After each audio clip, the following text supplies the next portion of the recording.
Welcome, curious minds. Have you ever wondered what would happen if aliens truly made contact with us? Tonight, we imagine that reality not as a theory, but as if it just happened. It's a staggering thought, really. It takes it right out of sci-fi and into, well, a real possibility we have to consider. It does. And we want to explore the ripples, if this actually happened. What are the likely effects? Exactly. We're diving deep tonight, looking past the usual invasion tropes. We're focusing on what grounded research and historical context suggest might happen. Right. How would we, as humans, react? What about the massive challenge of just, well, saying hello? How does society change? And we've pulled together some interesting sources for this deep dive. Scientific papers, historical accounts of first contact right here on Earth, psychological studies. Yeah, trying to piece together a plausible picture. Yeah. Not predicting the future, obviously, but exploring the possibilities based on what we know. Informed speculation, that's the goal. Okay, so let's jump in. The first, almost absurdly obvious hurdle, communication. How would we even start? I mean, the movie Arrival did a great job exploring this. It really did. It showed the sheer difficulty, the painstaking work involved with the linguist trying to, crack the code. But one of our sources, the Self-Aware Patterns article, raises a slight quibble with the movie's approach, doesn't it? It does. The film zeroed in on written language almost immediately. Which might not be the most logical first step, right? Why assume they even have writing like we do? Exactly. Seth Shostak from SETI, he actually suggests pictures make more sense initially. Basic shapes, maybe math concepts. Like a universal visual language. Sort of, yeah. A starting point. Things we might reasonably assume are shared concepts based on, well, physics and the universe itself. That feels more intuitive. Mm-hmm. But okay, what if visuals aren't their primary thing? What if their senses are just completely alien to us? Now it gets really interesting. The article dives into this. Imagine, like, bat-like aliens using echolocation. So their world is sound, primarily. Could be. Their language might be clicks and pulses we can't even properly perceive, let alone understand. Or that other idea from the article. Hmm. Conscious trees. Mm-hmm. Beings operating on, geological timescales. Right. How do you have a conversation with something experiencing time so differently? The communication gap seems almost absolute. So how do we bridge that? Did the article offer any ideas? Well, it floated the idea of using small models, like little statues arranged in sequences to show actions or scenarios, kind of like cosmic charades. Huh. Trying to find any common ground in just representing physical reality. The basic idea is that since we share the same universe, the fundamental laws, the physics, maybe that's the overlap. There has to be some shared way of perceiving reality, even if it's buried deep. It's pretty dizzying. Hmm. But let's say somehow we establish some kind of communication, or even just confirm they're out there. What then? How does humanity react? Okay, this brings us to the psychological side, and there's actually a fascinating study in Frontiers that looked into this, specifically about discovering extraterrestrial microbial life.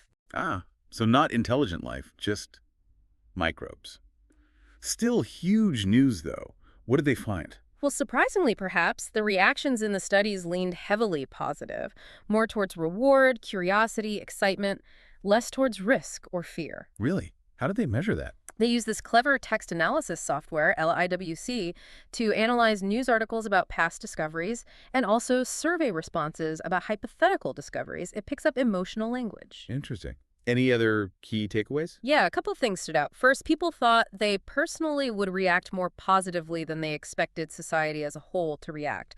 Sort of a, I'll be excited, but everyone else might panic kind of thing. Huh. That's telling. And second, the reaction to finding actual alien microbes was seen more positively than the idea of us creating synthetic life here on Earth. So finding something natural, even alien, feels better, less threatening, maybe. Seems that way. Right. So for microbial life, the initial vibe might actually be pretty optimistic based on this research. But that's microbes. What about intelligent life? Especially, say, advanced intelligent life. That's a whole different ballgame. Completely different. And that's where this idea of cosmic modesty comes in, which Harvard astronomer Avi Loeb talks about. Cosmic modesty, what's that? It's the idea that encountering a civilization way beyond ours could force us to, well, reevaluate our own place in the universe. It can be humbling, to say the least. Like the Copernican revolution, right? When we realized Earth wasn't the center of everything, the BBC article mentioned that parallel. Exactly like that. A fundamental shift in perspective. Hmm. Finding advanced ET could challenge our whole sense of human specialness, our anthropocentric view. Which could be unsettling, but maybe necessary. Potentially, yeah. A big step in our collective understanding. And that kind of shift inevitably bumps up against culture and especially religion. How might different faiths react? The BBC piece in that Reddit thread had a lot to say there. Oh, definitely. It's complex. The BBC article notes that, major Abrahamic faiths often emphasize humanity's unique creation and purpose. So finding other intelligent beings could seem like a direct challenge to that. For some, yes, that's a potential conflict.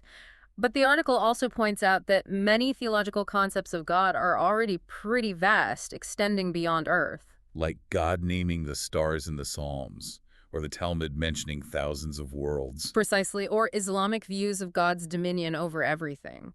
So there might be existing theological room, so to speak, to incorporate aliens. It might not require throwing everything out. Maybe not. Then there's the question of religious identity itself. The article mentions that old sci-fi story, On Venus We Have a Rabbi, which explores this. Can aliens be Jewish?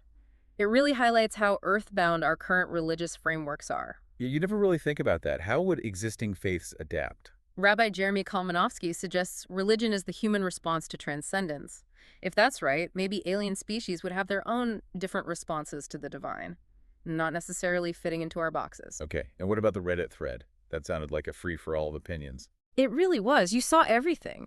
Some people thought believers would lose faith. Others insisted God just made the aliens, too. Missionaries trying to convert them. That came up, yeah. Also, extremist groups potentially seeing them as demons or threats. Wow. But also, people seeing it as proof of God's amazing plan or predicting totally new religions popping up. A whole spectrum. The BBC article compared it to how the Catholic Church eventually adapted after discovering the Americas. Right. Institutions can and do adjust over time, even to quite radical new realities. Okay, shifting from the philosophical to the practical. What about official responses? Governments, international bodies. Is there a plan?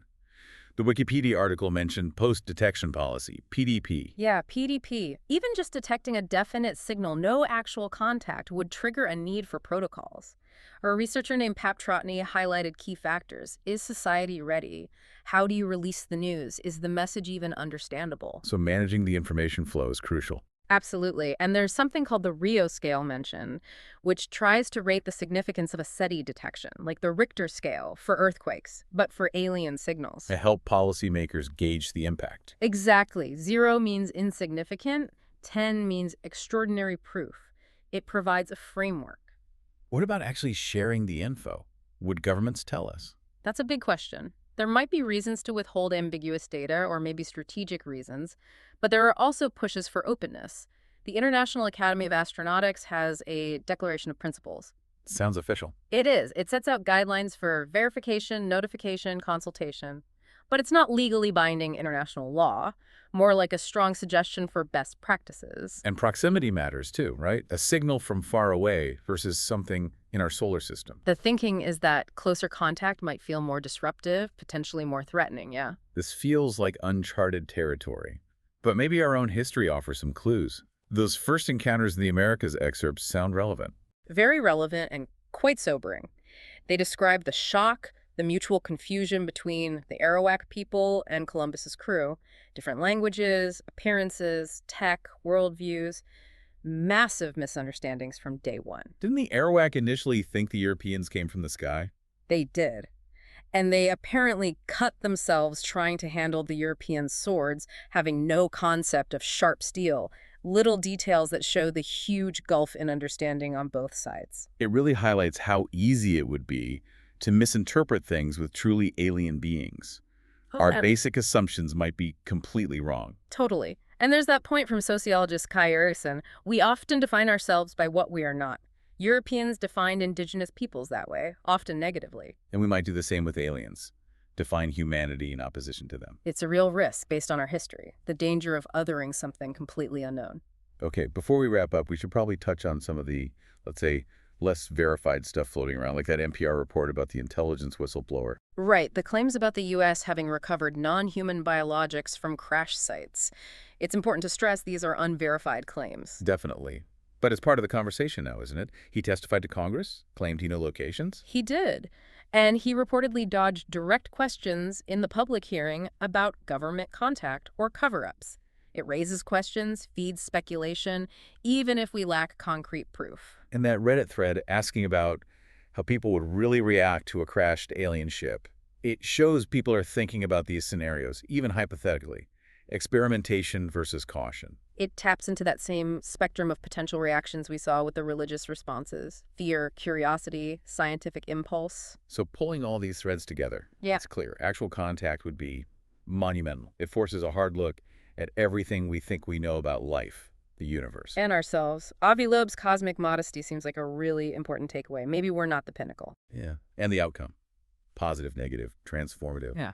It could really hinge on how prepared we are to understand, maybe even respect, something fundamentally different. History offers some warnings there. It really does. Our capacity for empathy, for curiosity over fear, that might be the key factor if that day ever comes. If we ever do make contact, Yeah.